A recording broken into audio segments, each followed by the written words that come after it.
Hi, I'm Vile Mods. Just kidding.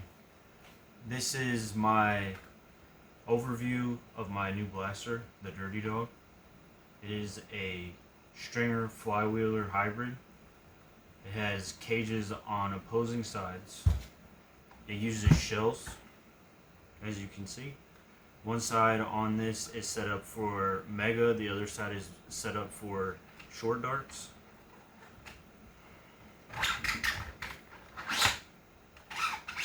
The short dart side takes 3 short darts. The mega side can take 2 half cut megas or just 1 full one. This is all 3D printed. There's no hardware except for the motors and switches. At this time, I'm getting about 85 FPS with mega darts. And this cage has custom wheels that I've made. These are the beta version, the updated version, a little bit more domed. The cage is at 41 millimeters right now for testing. I have this one running off of 2S. It's using the Venom Pro batteries. And there's the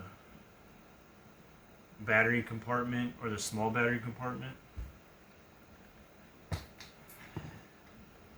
This compartment's also used to string the trigger, because the trigger has a string that goes through the assembly in order to have a return function on it.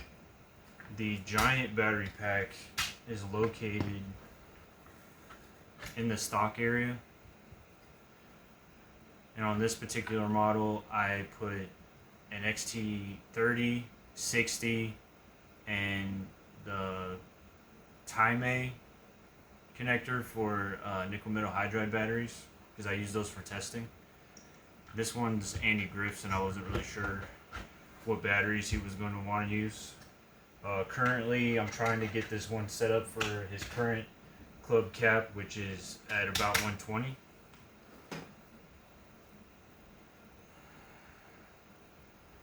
This sear latch uses a compliant mechanism, so there's no spring in here, it's just molded into the part.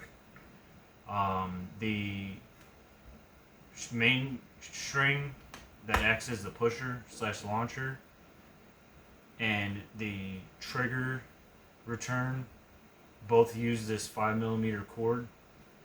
The sear, which is right here, utilizes this 3mm cord.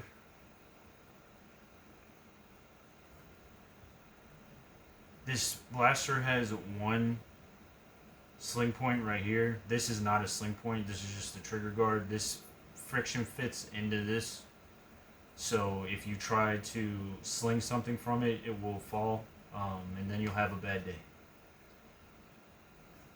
So yeah, that's a little overview.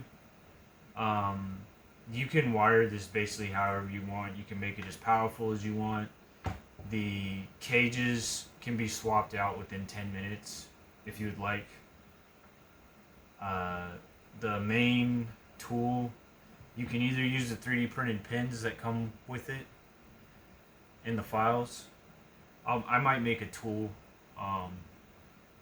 to get the pins out. You also need a hammer. Right now I'm just using a 5mm wrench. 5mm wrench will get all of these pins out.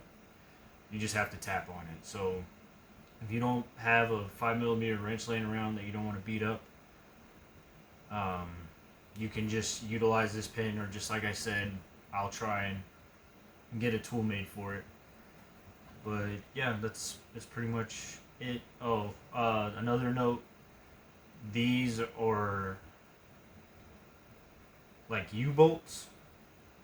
There's a block in here that holds all these pieces together. Well, all these pieces together. And these U-bolt pins hold all that together. I have dowels right now, but I'm not completely sure if I'm going to do the final release with those. They're not really structural, it's just to line things up. but with those blocks in there, it seems to do the job. I am also thinking about doing different front ends on this.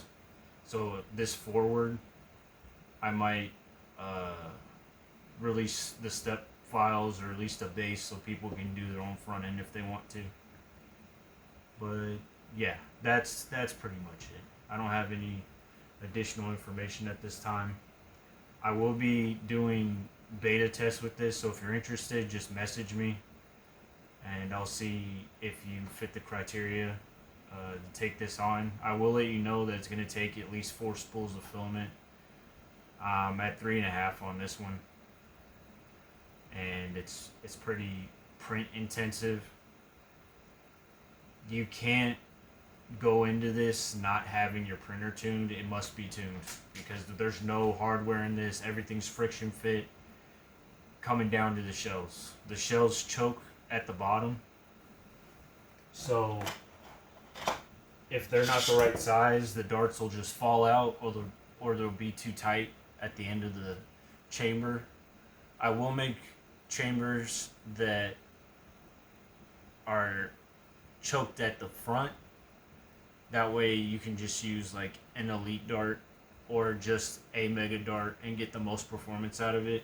You can use just a mega dart in the shells I have now, but it's choked up at the front, so it's slowing it down a little bit. So yeah, if you have any questions about beta, just message me and I'll get back to you. Thank you for listening.